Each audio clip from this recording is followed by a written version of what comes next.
In case you didn't know, I used to practice law, litigation. Depending on who you ask, I was an okay lawyer. Maybe I could have been a great lawyer, who knows? The law firm where I worked was a typical firm in the sense that we billed hourly for all of the work we did for clients. Research, writing, court appearances, meetings, prep for meetings, receipt and review of documents, phone calls. If I was doing anything related to an open matter, I recorded my time. By hand at first on an actual timesheet in 6-minute increments. My first year, I was required to bill 2,000 hours. Quick math would tell you that's 8 hours a day, 40 hours per week. Home for dinner, time with the fam, and a good night's sleep, right? No. Logging 120,000 minutes a year takes much longer. It's a different kind of math. And the reward for reaching that goal? 2,200 hours in my second year. There are correlations between billing demands, client service, career fulfillment, and mental health. Google it. Like any organization, compensation drives individual behaviors, good and bad. We'll dig deep on this with today's guest. Christopher Anderson is an expert on the practice and business of law, as well as how law practices can become better businesses. He is a named partner with Anderson Dodson Law Firm and the entrepreneur and innovator behind New Leaf Family Law. Accomplished author, podcast host, and the founding consultant of Sunnyside Services, a consultancy that teaches lawyers how to succeed on their own terms. Hi, Christopher. Welcome to Sticky Lawyers. Well, thank you for having me. I really appreciate the invitation and looking forward to the show. The billable hour is a central theme or maybe a common enemy in your various endeavors. So let's start with that. What is the history of attorneys billing hourly? Interestingly, for me anyway, one of the most interesting things about it is that lawyers today, because it's been this way now for over 50 years, kind of have the sense that's always been the way. And it's not at all. And it was never meant to be. It was never meant to be how lawyers in almost every practice area value their time, or how we asked our clients to value our time. Pull up a bill from the late 19th century. I would argue it probably goes right into the 1960s. And you would see what we today would be referred to more or less as block billing, where an attorney would, at the end of a week or a month or whatever the billing period was, would have a narrative of all the things that they did for the client during that time period. And then at the bottom, it would say, for services rendered, and a dollar amount. And that would be that. Because they did it that way, the lawyers were very attentive to describe it in a way that conveyed value. You look at most hourly bills today, they do not. Nobody really cares if you spent 0.3 researching issue in such and such, or 0.2 reviewing emails from opposing counsel, or whatever. Like, that doesn't convey any value whatsoever. But that's what we do. And that's not what it was meant to be. Where did this idea of narrative billing turn into this picayune, line by line recording of my day? Since it seems to be a popular thing to do today, we can blame insurance companies because that's where the blame lies. And they didn't do it to ruin legal practice. We did that to ourselves. For a very small percentage of us who did work for insurance companies, the people who ran the insurance companies and tried to manage risk and understand cost, be the very effective bean counters that they are, asked the question, like, how do we know if we're paying a fair amount for the counsel that we're getting? And narrative block billing didn't give them the warm and fuzzies as to being able to tell their shareholders, tell their stakeholders that the amounts that they were reserving for legal fees were fair and equitable. So they asked the lawyers to start tracking time. Factories work that way. You know, you pay your workers clock in, they clock out. So we have a long history since the late 19th century, or 18th century, of measuring workers' productivity that way. And so why not, I think, was the thinking with the insurance companies. And so it came to be. And then over time, they were then able to put standardized billing practices, much like medicine. So they got codes, which we all know as LEADs, right? LEDES, and made it easier and easier for machines to review and at least spit out when a bill seemed fair and when it didn't. Then the war started, right? Because now then lawyers are like, oh, they're using machines and algorithms to see If our bills are fair, let's learn what they're looking for and comport our billing to match their review system so that our bills flow through. And then all corporations looked at that and said, hey, in general counsel, how do we know? Lawyers, we'd like you to do that same thing. So then in law firms now, there's the corporate lawyers, and then there's the insurance defense lawyers, and the partners are going like, hey, we're doing it that way here. And so it was. And then finally clients started looking at it. And worst, in my opinion, bar associations, when managing fee disputes, then also came in and said, how do we know that the fee was fair? Insurance companies have figured it out. So we all got burdened by this thing. And it was never meant to be. We are, as lawyers, in the trust business. We build trust with our client. We have a service, right? We don't build widgets. It sounds like the billable hour is the result of a breakdown of trust that I, as the insurance company, if we're saying that it started there, don't trust you to have included in your narrative all that I need to know to be able to go back and say, yes, we got value. Did you attribute it to that, or is it just more of administration and bookkeeping? I agree with the first part of it, that I think it's a breakdown in trust, but I don't think it was between the insurance companies and the lawyers. Because let's remember, some of the lawyers in the insurance companies are and were captive. They're actually owned by the insurance company. The trust was more between the shareholders and the administrators. And the administrators needed to have a way to say that they're auditing this in a more objective way that is provable. Insurance companies went public, and as shareholders demanded more transparency and more profit, that's where it came in. I don't think it was a trust thing between the insurance companies and the law firms. I don't think the law firms had done anything, writ broadly, that would have engendered that.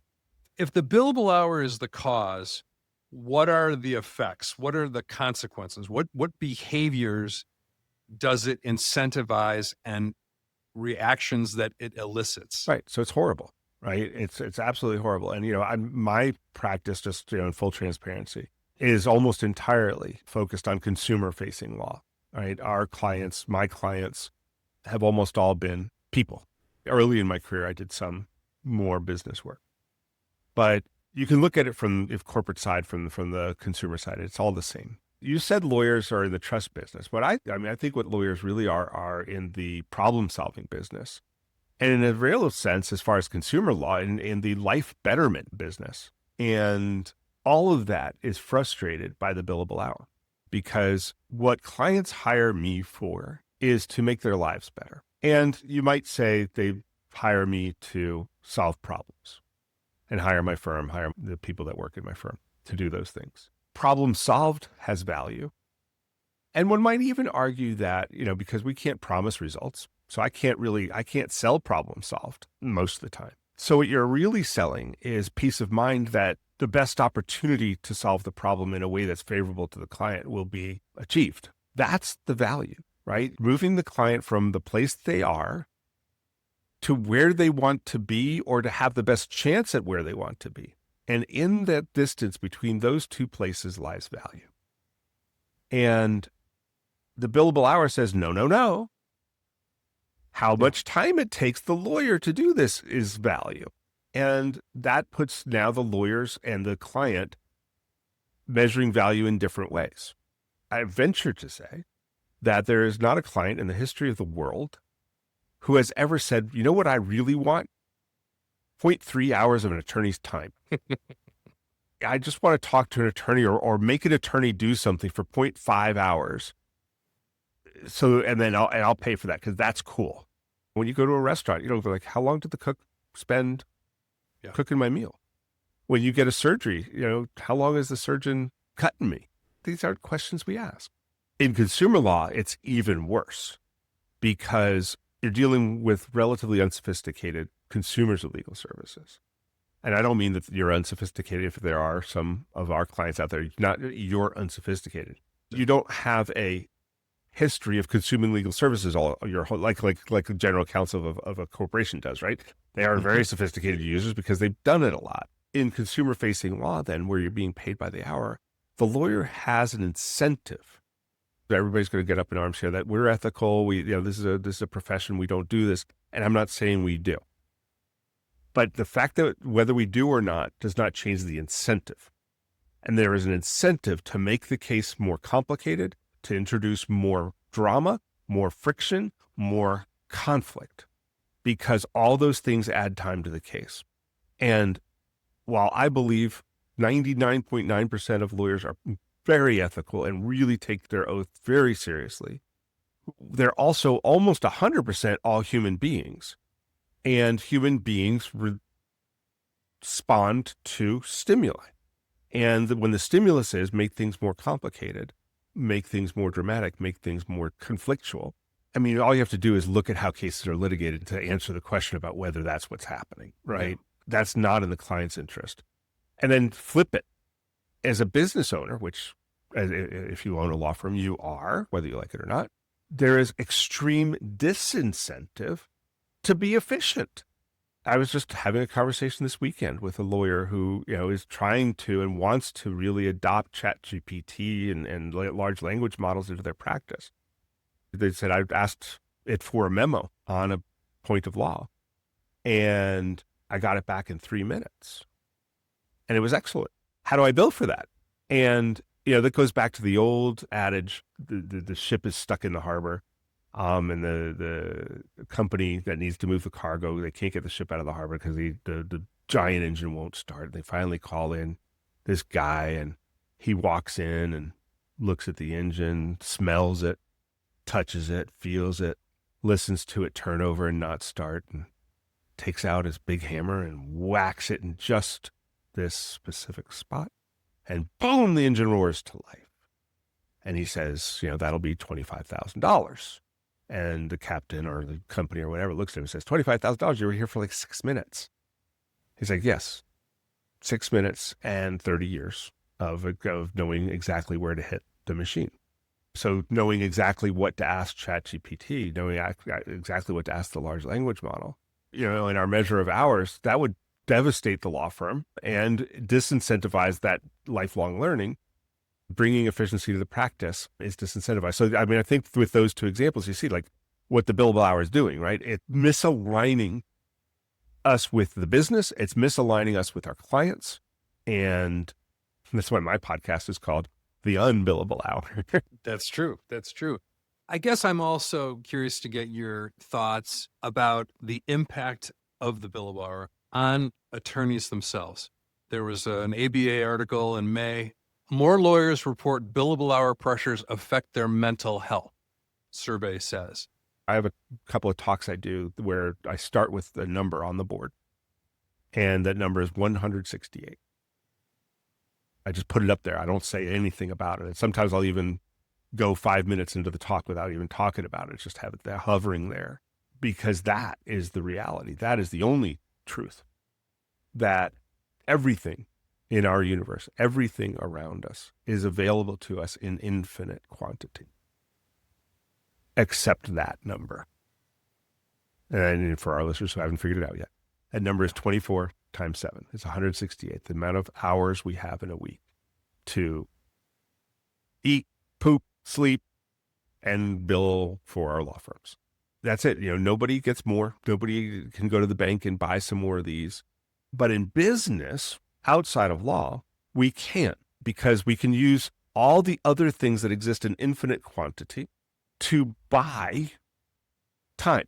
When I started doing this talk, I would say by having, maybe others or offshoring or automation do things to buy us back time. We'll spend money for other things to do things that otherwise would have taken me personally time, so I get time back.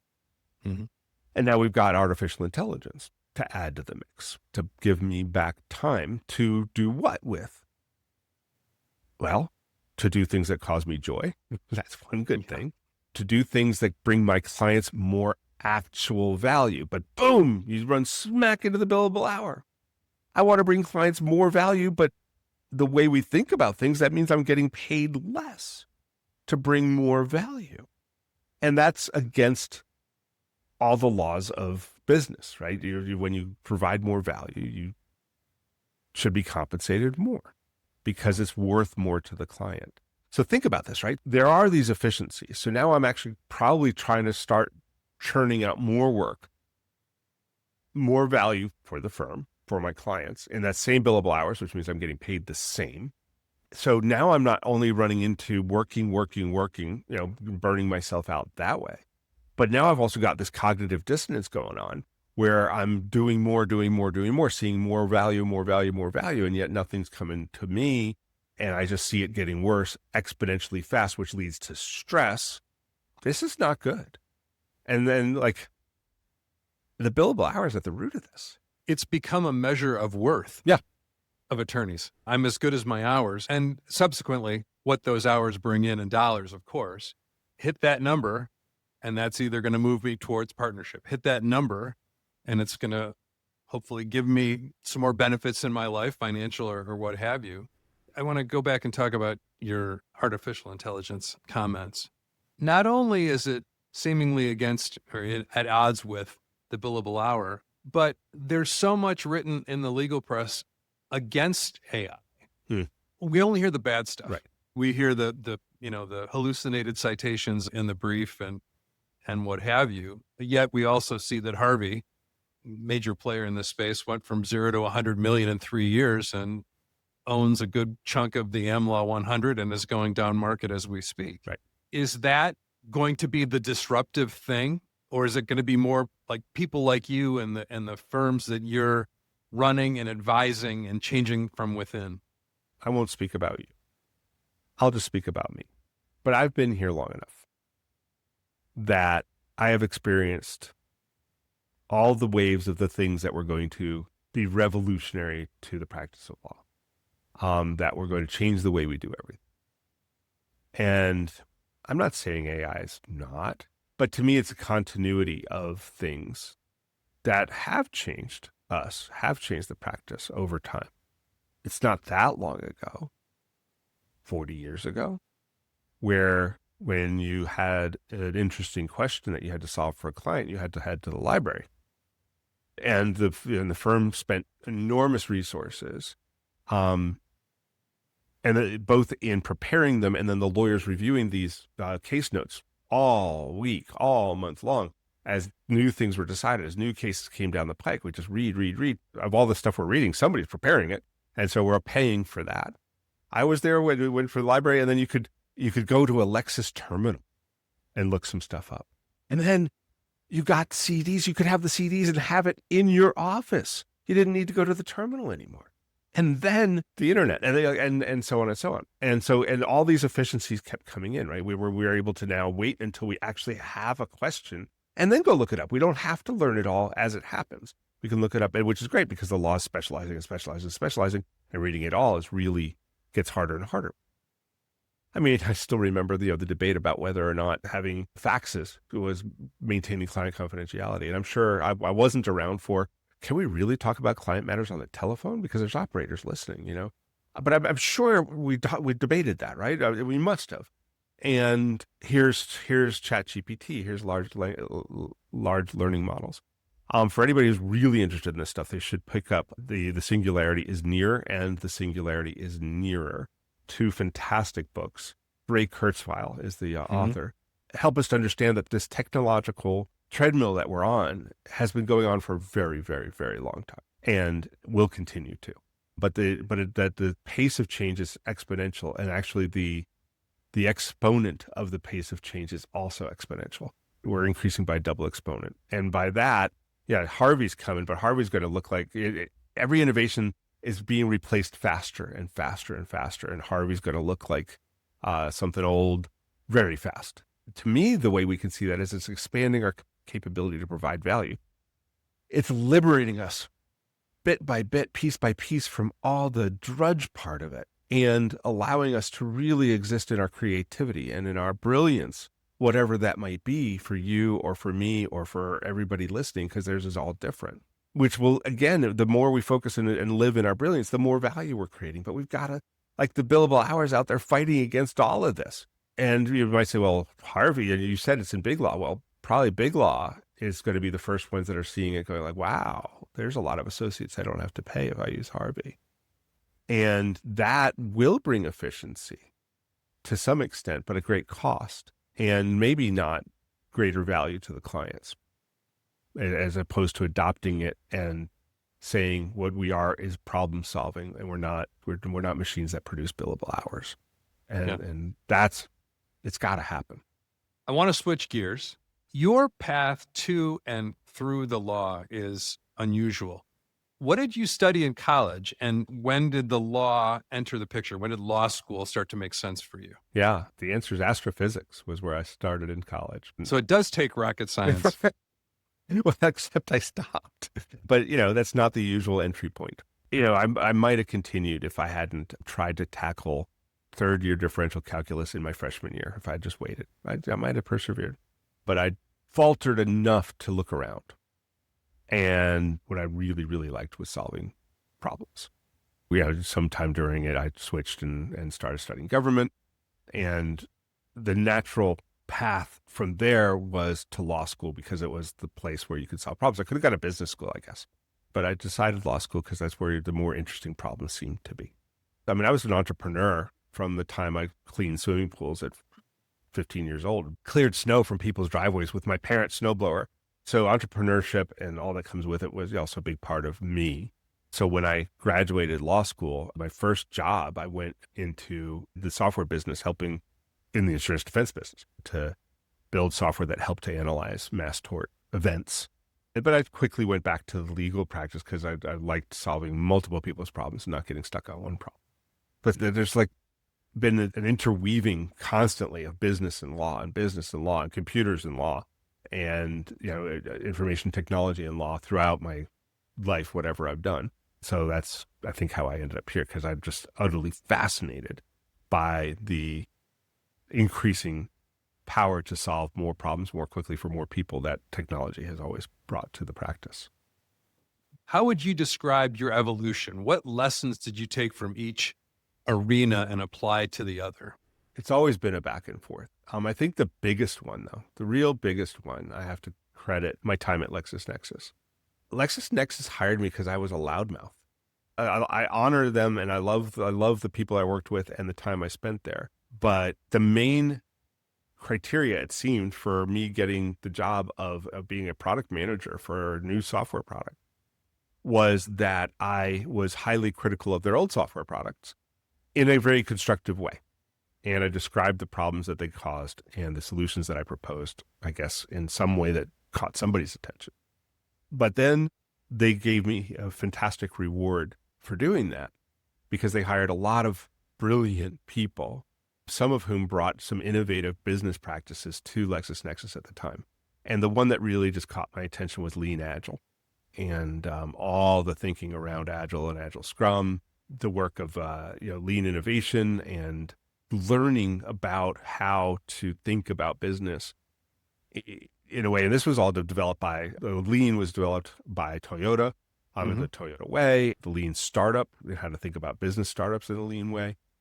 Putting all of that learning in front of me and letting me consume that as part of my job was, I think, the biggest turning point, because then I was able to, once I was, time to go back into law from LexisNexis, I was able to bring all of that to law. Bringing those innovations and that way of thinking really is a value-based thinking. And again, that to me is the business we're actually in, right? Is providing solutions to problems, AKA value, to our clients. If I can draw a pattern here, in your astrophysics studies, the scientific method. Mm-hmm. Then we move to law school, one could argue Socratic method, but the idea of a structured form of analysis, problem solving. Then there's lean, then there's agile, whatever. This is the channel that you move in. Just finding these different applications of structures and frameworks and analyses to solve problems. Yeah. Is that fair? Yeah, that makes a lot of sense. Ever improving structures. You started with scientific method. And that's always been important to me. There was another school of thought that I learned called pragmatic marketing. It's somewhere around here. I've still got the coffee cup, but on the coffee cup it says, on the side facing me, your opinion, while interesting, is not relevant. The whole point of that being that marketers know nothing. Product developers know nothing. All we know is method. That's all we've really got. So if they don't know anything, who does? The answer is the market. Our clients, they know, and they will tell us, but you can't ask them. They don't know how to answer the question. They'll just show you, and by their behavior. And that's how we learn. And so, yes, the scientific method, has become a big part of that, right? Every marketing effort, every campaign, everything that you do is actually an experiment in the scientific method. Anybody that works with me already knows I force them to commit. Whenever you commit marketing, the first thing you got to do is say, I believe that if I do this, the result will be X. Because if you don't take that step, then how do you know what you're going to get? It's all about method and a framework for that method. Billable Hour doesn't like that. Billable Hour likes chaos. Billable Hour likes trial and error rather than a method. Tell us about your law firms. There's New Leaf Family. There's Anderson Dodson. Yeah, New Leaf Legacy, New Leaf Defense. Tell me about that. And I'm going to bring up something you mentioned to me in a prior conversation. The law firm as a crucible, because I think it kind of informs all these law firm ventures that you have. Well, our law firms are the crucible through which I feel I earn some credibility to work on Sunnyside. Sunnyside Legal Services is the branch, the division in which I help other law firms achieve their goals. We come up with innovative new ideas. How are we going to use AI? How are we going to generate the marketing? How can we, like at New Leaf Family, we invented 4 years ago a completely new, no billable hours way of billing our clients. I had no idea whether that was going to work. I used my 30 plus years of practice to inform that answer. But until I tried it, I had no idea. And, the common knowledge was that, particularly in family law, the flat fees will bite you in the butt because you can't control the complexity of the case. You can't control the chattiness of your clients. Before I would bring any of that out to my clients, I try it on myself and see if it works. I only bring the successful stuff back to the clients. Nobody knows about all the failures, because we bury those nice and quietly and never try them again. Or never try them exactly the same way again, but we may try it in iteration. But so that the law firm very much is that crucible where we try all our crazy ideas first and then build on the ones that work.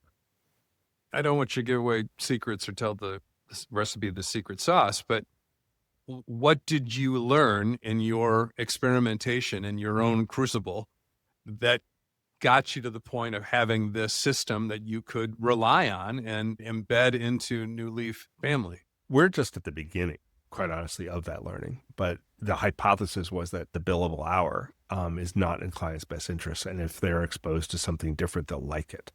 And they do. It scratches so many itches for me.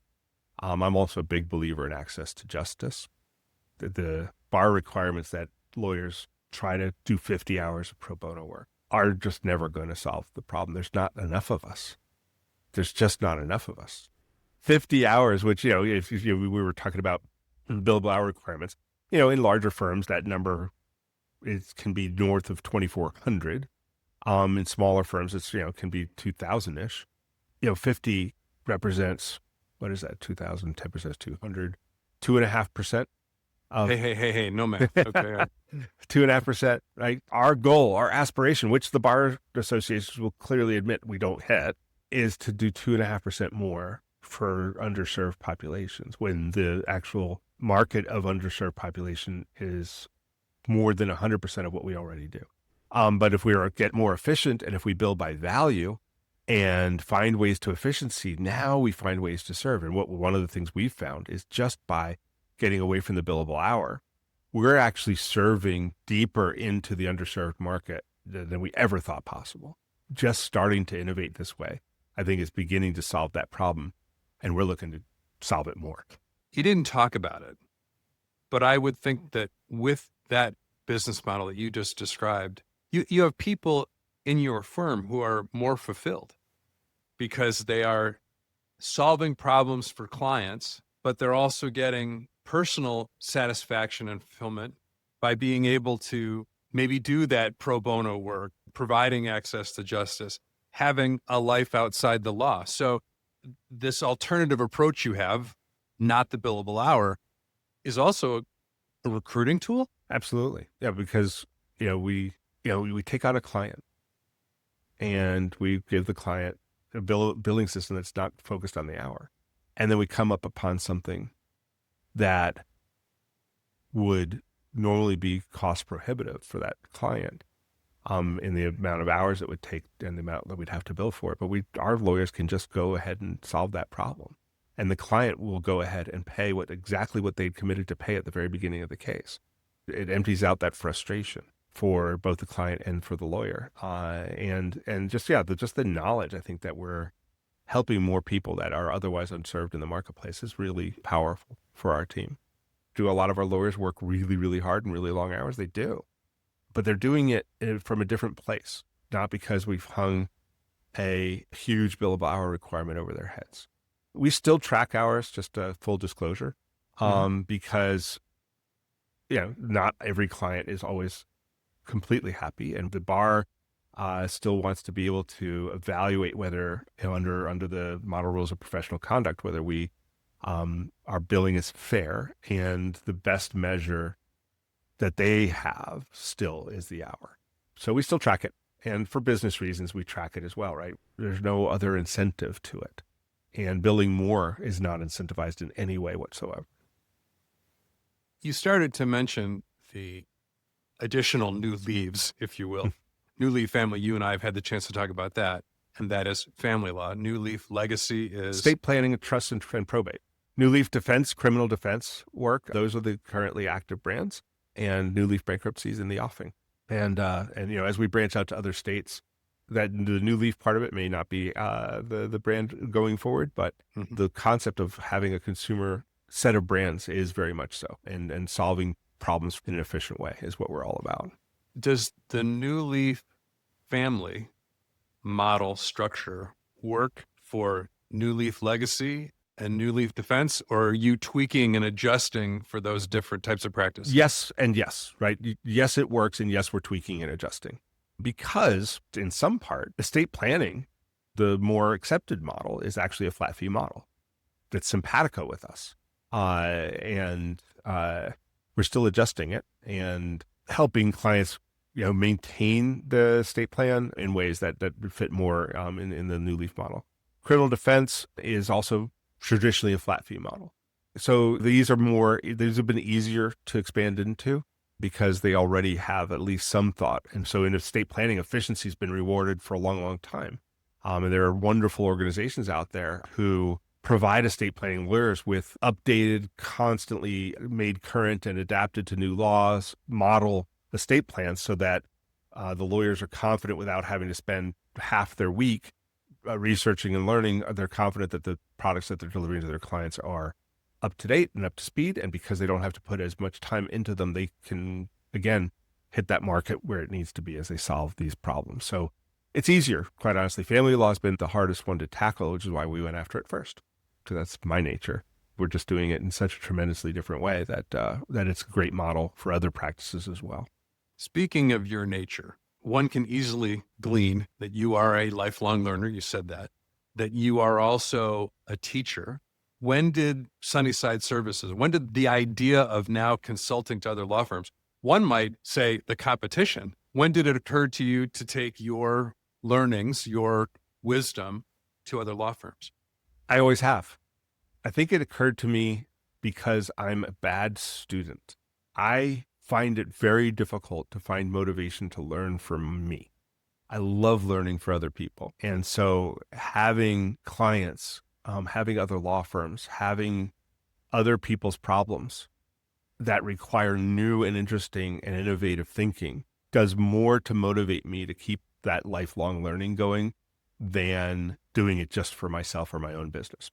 So yeah, I have to inflict all this on all my clients at Sunnyside because I won't do it for myself. And that's what the Unbillable Hour is about too, right? That's why I have this podcast, is because I won't go to a conference and just talk to people unless I'm trying to solve a problem, and usually the problem for someone else. Law is really a good practice for me because in my business, I've got hundreds of people coming to us every month with new problems. So yay, get to learn how to solve them. To be the lifelong learner, but also be the lifelong teacher, means that you're not just regurgitating the same things over and over again to your clients. As you're learning from the problem solving you have with them, it's enhancing your knowledge and expertise that you can then take to new situations, new clients, and adapt accordingly. It's very true. And it's like, it's a neurosis, right? But part of the problem, I think there's also a problem with it, which is why my clientele over the years has changed. Because once I've taught the solution I learned 20 years ago for a while, I get bored of that one.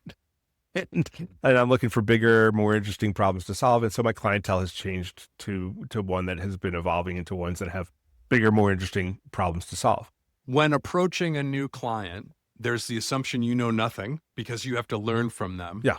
Is there a framework you bring to that relationship to help you develop the knowledge or at least get the data so then you can work with them through steps to get where they want to go? Yes. Yeah, absolutely. So I'm in Sunnyside in particular. The first thing I do with a client is I have to go live in their firm. So one of the first things we'll do is I will go sit in their firm with them and observe and see how people are behaving and acting and what the problems are that are visible, while I also tear through their books, their standard operating procedures, their employment manuals, their physical space. I'm not shy to share this framework. Every engagement I do, whether it's helping a law firm or helping a family law client or helping an estate planning client or probably helping someone who's stuck on the side of the road, it always starts the same way with me. And it comes from exactly what you talked about, is I come in presuming I know nothing. And the biggest thing is that I know nothing about what I'm trying to do. You see someone stuck on the side of the road, like you might start pushing their car. Well, what if that's not what they want? What if there's a baby squirrel under the tire, right? That's not what they're trying to do. So like in family law, we do this too. And what we find is that the vast majority of the time when someone comes to you with a problem, they actually haven't clearly defined where they want to go, what they're trying to achieve. They know where they are most of the time. They know they don't like it most of the time. And that's it. And whether it's coaching law firms or working with a family law client, I find too many people like hear those two things. They're just like, okay, here's what we're going to do. I'm going to make things better, and never ask that question, which is, what does better look like to you? And they march their clients down a path that's well trodden for them, and that they've been successful with. And it's not wrong. It's just not the way that I believe we can help more people more deeply. You got to get clear. And the way I teach it to my team is we're getting it clear for us, because that way we can, when we're doing a representation, with every action we take, we can ask the question, is this helping move the client closer to their goals? Which is huge. But we're also doing it for them because they haven't always thought it all the way through. And so we just start with this question. This is the secret sauce. We're sharing it. One of the things that I do in my business development coaching is try to teach lawyers not to pounce. Mm-hmm. That you meet somebody, whether it's in a business setting or wherever else, and they begin to tell you that they have a problem. Great, I can help with that. But as you say, let's figure this out. Maybe if it's an employment issue, well, I'm going to retire anyway. I could care less. If it's a contractual issue, we didn't want to work with that supplier anyway. Or it's absolutely existential. Right. What's the implication for not solving this problem? And what does success look like? And you look stupid if you pounce on a non-existent problem. If you try to inflict pain on something that doesn't hurt and then say you can solve it. Yeah. But respectfully, it's actually worse than that. Because we sit here in this position of knowledge, I've often described it as we are priests. We're priests of the law, priests of the law of the government and of our society. And we know things because we went to school and we've had a lot of experience in them. And so when lawyers pounce and start to say what we're going to do, even worse than looking stupid is clients go like, okay, let's do that. And you march because they presume that you have an end in mind and that it is their end. And it gets far down the relationship between, one day they look around and go like, this isn't what I wanted. And it's even worse in the consumer law space because we go back to this idea of unsophisticated, quote unquote, not regular consumers of legal services. You're the expert lawyer, so I'm going to trust in you that this is where we're marching and that you're the one who's going to take me there and you are the one to do it. To me, that's worse than looking stupid. You debuted the first episode of the Unbillable Hour podcast in October of 2009. at or near the end of the Great Recession, and you've also survived a global pandemic. How has it changed over the last 16 years? What's, I think I know your emphasis, but talk about that a little bit, but then also how has it morphed over that time? Well, I mean, I think, when it started out, like the Unbillable Hour was more focused on discrete technology. So, this case management software, this document management software, this document automation software, we talk to people. And I think we've evolved into talking more. We still do discrete things, right? We'll talk about a marketing methodology. We'll talk about AI. That's been the popular one lately. But we do it from the growth mindset perspective. And I think that's been a big evolution for me, is that I try to work that into almost every conversation. Because again, it's just back to if you're not growing, you're dying, right? And it's like, what are these tools for?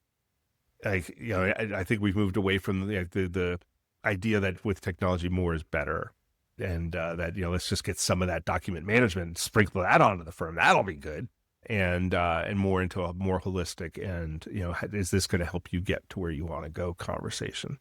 In the past couple of years, we've added the community table, which is an Ask Me Anything format, which has been really fun because, again, love learning for others, right? So, on the show, we get new people coming every month to just bring us unique problems. Ask Me Anything, just bring their questions there. It's live. It's every third Thursday at 3:00 live on the Legal Talk Network. So I think those have been key evolutions in the show. But yeah, it's been a long run with that show. It started while I was at LexisNexis, and here we are, still doing it, still plugging away. What's on the horizon for you? What's Christopher Anderson's next venture or focus? Well, so I talked to you earlier about everything to me is an experiment. Everything is scientific method. But I've been practicing family law since 2004. I think that's right.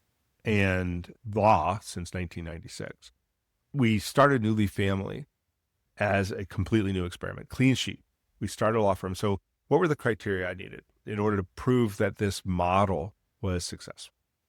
One, I needed to do it somewhere where I had no clients, no referral sources, no colleagues, no anything. So we went to a completely new state to us, one we actually want to live in. So we're really excited and proud to have made the move to Colorado, but I knew nobody. And we launched this brand and launched this type of firm and this business into a place where we had zero advantages that might have colored, like if I just transformed my firm, that would have been taught different lessons. With what we've been able to achieve, like we believe that most of our hypotheses have been confirmed. And so what's next is we're taking this on the road, right? We're going to be bringing this both to new firms that we launch, but also existing firms that want to do business our way, which is why I said you may not recognize it as the New Leaf brand. There'll probably be something else that'll kind of connote to you that it's mine and that it's this method. And so I'll say, watch this space. But that's what's next is I believe our main mission is to empower families across the United States to make the best decisions for themselves and their families. And in the bigger consumer law area, but to solve legal problems efficiently and with less drama. Well, we think we know how. And I think we've got the evidence now to take it on the road. That's what's next. Finally, one last question. How'd I do, Coach? I mean, do I show any promise as a podcast host? I think this was, to me, a great podcast is a great conversation and one in which the listener is not a listener, but a participant. And so I'd say, top marks, because I think that you've led a conversation here that was interesting to me. And I'm easily bored. I'll just be honest. And I've enjoyed it. And so I hope your listeners feel a part of this conversation and feel that it's the beginning of a conversation that we can continue. And hopefully they'll forgive my shameless pandering. There you go. You and I have a few things in common: advising law firms on the outside, non-traditional career paths, and understanding how the business of law firms work and can be better.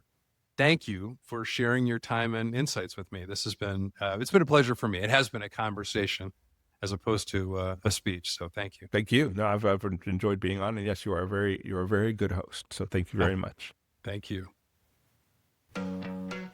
Listeners, this is probably the time when you've hit stop and you're thinking about the next episode.